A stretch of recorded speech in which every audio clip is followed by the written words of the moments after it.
Hi, I'm Courtney Preiser. Welcome to Health Advocates Ask the Expert series, our monthly show about trending topics in healthcare. As we're now in the midst of the holiday season, it's a time when many employees experience additional stress and some related issues. To discuss this further, we're joined today by licensed psychologist Bert Alicea, who leads Health Advocates Employee Assistance Program and Work-Life Services. Thank you so much for joining us. Thanks for having me. So, how big of an issue is employee stress around the holidays? It's a very big issue on different fronts too, depending on where you are. First of all, it's a shortened work month because of the holidays. So you have shortened work month, which means you have increased deadlines. Sure. So you have increased deadlines in a shortened work month, but now you got to go out and have all these personal and family pressures, right? Of getting gifts, getting ready, getting the tree, doing all these things, going to dinners. Creates a tremendous amount of stress for people. Absolutely. On one end. On the other end, you have other employees who may be going through what we call holiday blues, right? They don't have the personal or family pressures. They still have the deadlines with the shortened period, but they are by themselves. And so it's a very, very difficult time for them. Yeah. So what are some things that managers or HR managers can look for to help identify if somebody might be going through a difficult time? Yeah, I think that one of the things that they could look for is how are the people interacting with other employees? Right. What's their stress level?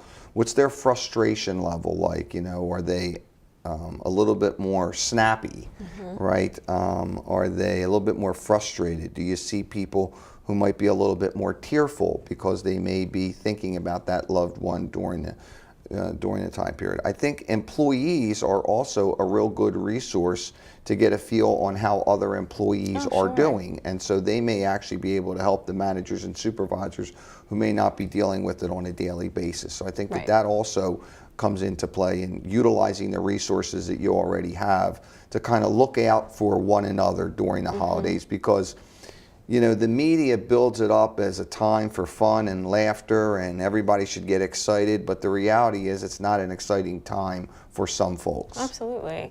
So if someone is identified, what's something that HR or managers can do to kind of help guide them towards some help and resources? Yeah, I would think one of the things they should do is they first need to take a step back and say, am I the best person to talk with this person? Sure. Or is there another manager or HR person who may have a better relationship?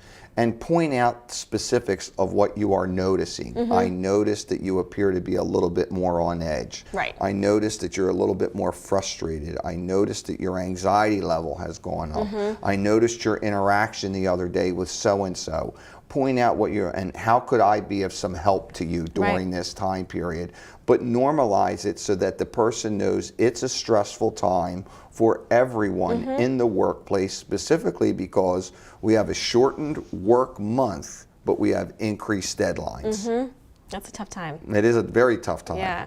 So how can an EAP or Employee Assistance Program play a role in addressing some potential issues that stem from this? Well, I think that this is where we really become the manager assistance program, where managers and supervisors may not be equipped to deal with some of these interpersonal issues that may be brought into the workplace, right? Because we have all these family obligations and stressors coming into the workplace, compounded by the work deadlines, right? And so now they're getting kind of a double whammy during the holidays. And so sometimes they get frustrated, and the manager's frustration level might be real low too, because they're also under family pressures and deadlines too. So to pick up the phone and talk to one of the licensed counselors to say, hey, here's what I'm seeing, not really sure what I should do, how do I go about this?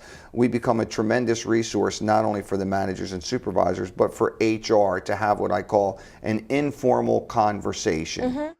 And so the blues, though, they can extend beyond the holidays, right? We hear about these post-holiday blues. Can you talk a little bit about that? Yeah, wait till they get the bill, right, from the credit card companies on all the money they spent. You think they have blues before Christmas, they're really going to have it now. People really go into financial turmoil and debt over the holidays because they're trying to please everyone and buy everyone these material things, and then it really hits them. So how is Health Advocates' approach to employee assistance and helping people at this time of year unique? It's extremely proactive. I think one of the things that we do that really separates us is by getting the word out ahead of time that the holidays are a stressful period of time for people because of all the family obligations, because of the increased deadlines, because of the personal issues, but also because of some grief or bereavement that they may be suffering from because of the loss of a loved one, or being socially isolated and not having any resources to celebrate that good time. By us getting the word out, hopefully then HR gets that word out to their employees, and these employees are calling us long before that there's a crisis in their life. Right. I think that proactively allows that to happen.